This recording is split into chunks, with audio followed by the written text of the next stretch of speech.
ancient Egyptian times and pretty much the technology during that time period, whether we believe the Egyptians at that time period actually built the pyramids or maybe there was another force outside of there. Yeah, there's a lot of theories, right? We we There is a lot of theories, but I want to know, what is your initial thought? Do you believe that the pyramids was made by normal ancient people from that time? Was it from a actual more advanced civilization before that time, or maybe it was by aliens? I don't think it was by aliens. Like I don't think that. I don't, to be honest, like I don't know. I think the most intriguing thing about ancient Egypt is that there's so many mysteries to it. There's there's so many different like thought processes, there's so many different theories.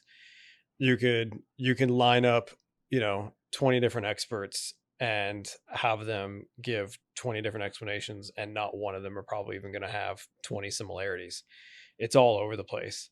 Um I think it's really interesting, the architecture of it.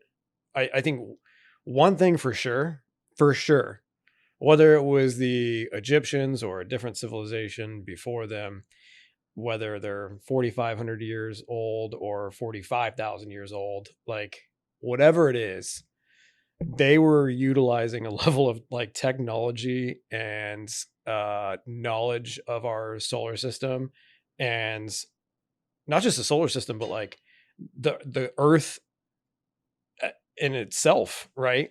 That like we did not possess up until like the last couple hundred years. And that is so crazy because I caught on to that too in a video where he was saying people back in that time, they had more cosmic knowledge when it comes to the stars and how the earth actually worked, and it actually helped them create a lot of their education when it comes to knowing Yeah. time and where they was at. And for them to have that wherewithal, I feel like it had to come from some ancient knowledge. You can't just look at them in the stars and be like, all right, I can kind of see where we at in time. I don't know if it's necessarily, I think you can play around with the term ancient, right? I mean, everything to us feels ancient. I I mean, you go talk to a kid right now, I'm ancient, right? The 18th century was how many years ago? 200 years ago, and that seemed like But forever.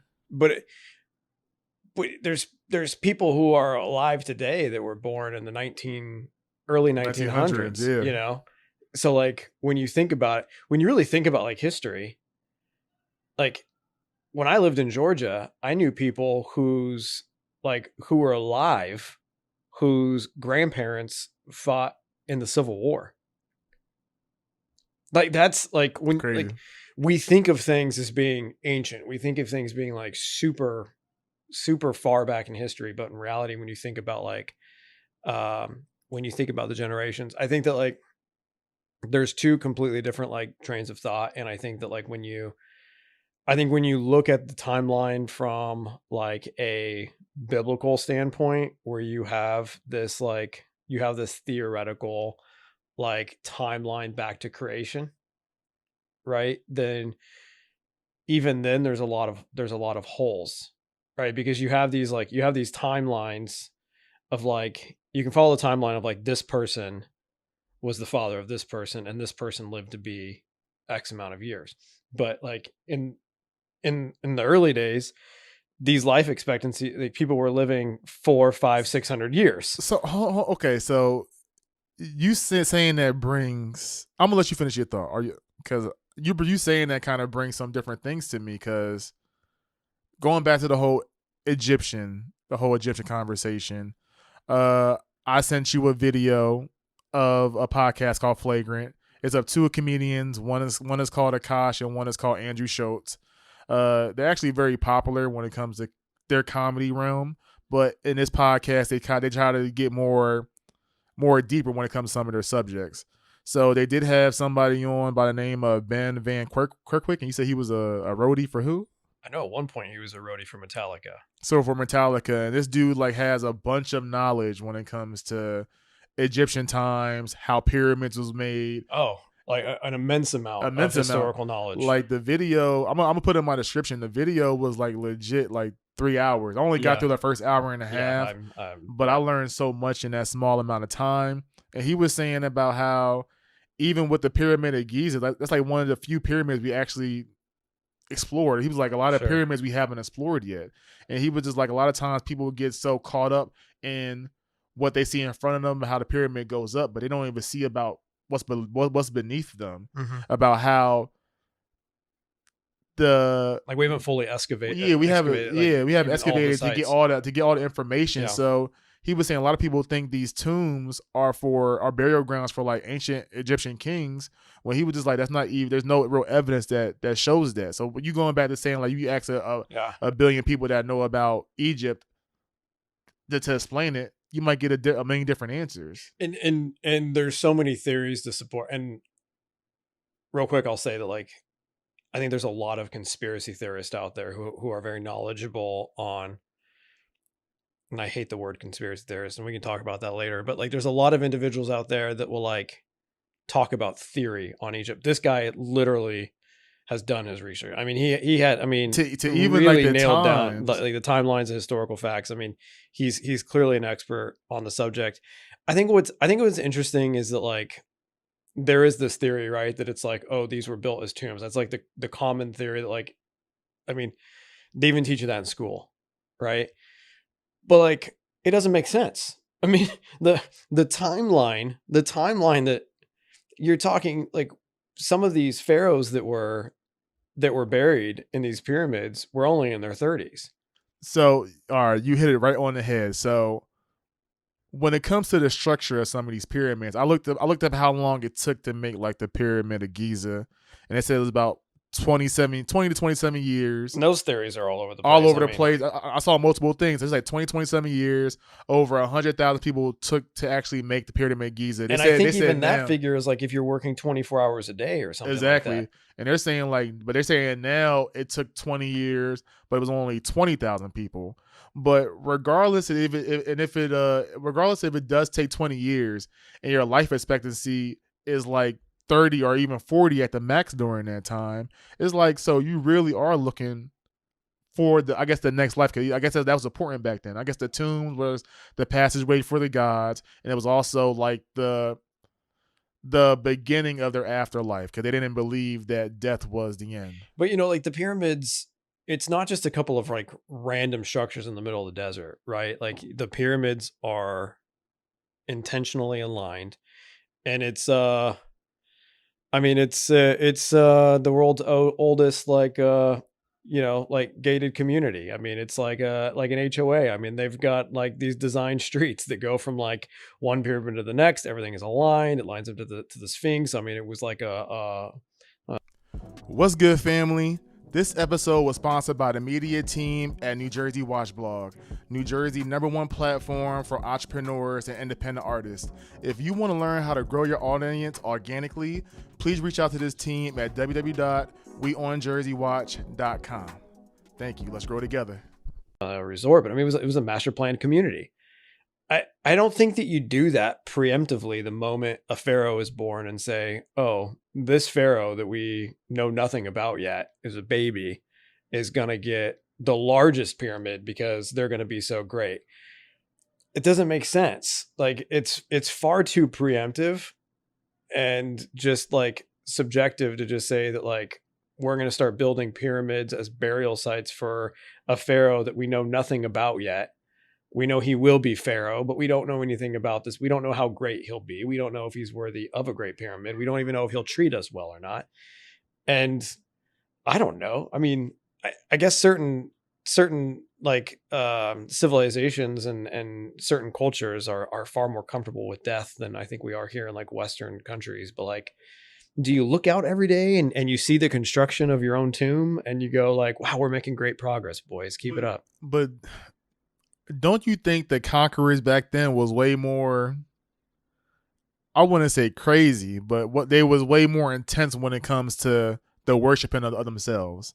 Because if you look through history, well, I mean, the pharaohs believed they were gods. Exactly. So you really wouldn't care if it took X amount of time for something to get done. You would just be like, I am this great. I want this to be completed. That's how I feel it would be.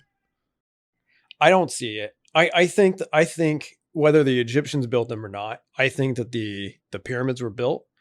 I think that you also have to put into to perspective the amount of time that the Egyptian, like I mean that culture, that the kingdom of Egypt, I mean, was it 4,500, 5,000 years or something, um that we know of, right? So I mean, how many generations? I mean, like, you go back that far now. I mean, we live closer to the time of Cleopatra than Cleopatra lived to the creation of the pyramids, right? So you have to think about like that scale of time. We can talk about time later if we have time, but like Well, that's that one of the biggest topics for today. time trips me out, right? So like when you look at the scale of time, like you had these generations, right? So it's easy to say that 1,000 years, 2,000 years after the creation of the pyramids, these pharaohs then begin to go from a community leader to gods.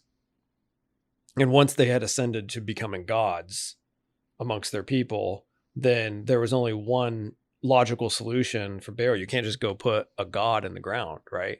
You already have these great structures that are aligned with the stars that align with your belief system, and I think just the celestial process was far more important in those days than it is today, because it had so much to do with not just crops, right? Your life, but tides and water and seasons and everything. Your life depended on understanding like the seasons and the changing times. So I think that there was a far deeper relationship that they had with the cosmos. And to go off of that, I don't know whether you remember, I sent you a video like a year or two ago when we first started working together. It was a When we Bob first started Lazar. having crazy conversations. Exactly. So it was a Bob Lazar. Yeah, I remember. So to give a quick synopsis, Bob Lazar, he didn't work for Area 51. I think he worked for like Area 61. I think he said that. No, he worked for Sendeo Labs in New Mexico. Yeah. He would go on to base. They would fly him from that base to Area 51. So he was not supposed to be working for Area 51. He would not go to Area 51 to go to work. He would go to, it's a government contracted type facility. There's one in Albuquerque, one in. He said the one that he was stationed in was like some old school evil like 007 thing where it's like the base was in a side of a mountain. Yeah, he said that once he would arrive at Area 51, that you go into like basically the side of a mountain, and there was a hangar built into the mountain. Yeah. with technology that, from what he was aware of, did not exist. So going off of that, he was saying that technology, it was like 7 items, 14 scientists, 2 scientists to each item.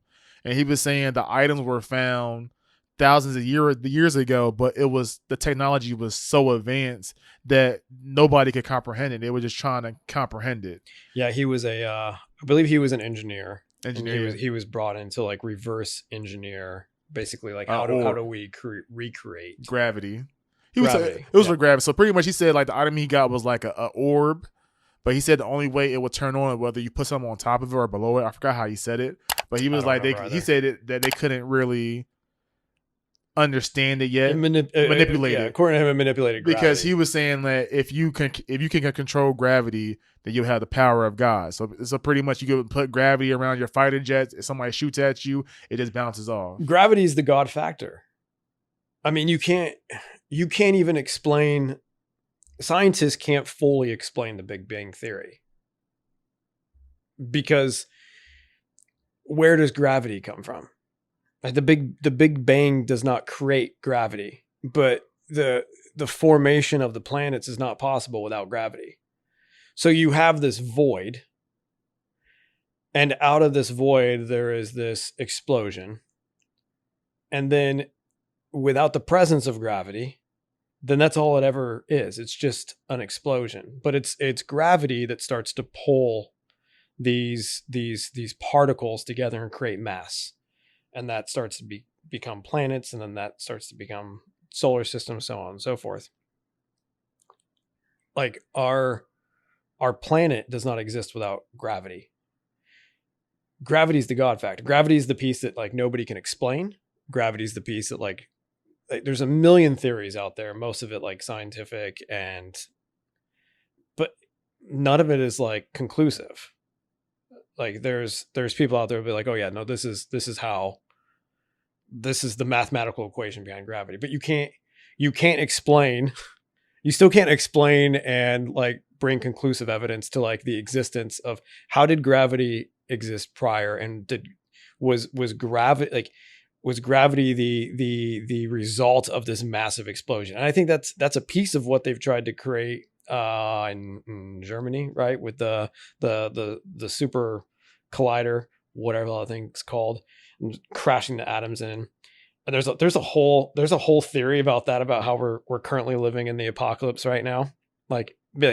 Actually life actually ended 3 years ago when those atoms collided and like it destroyed the universe, and we're living in this like we're living in this kind of like like a not a system generated, but almost like a that space between like a deep sleep and waking up when you're still kind of dreaming, but it just doesn't make any sense.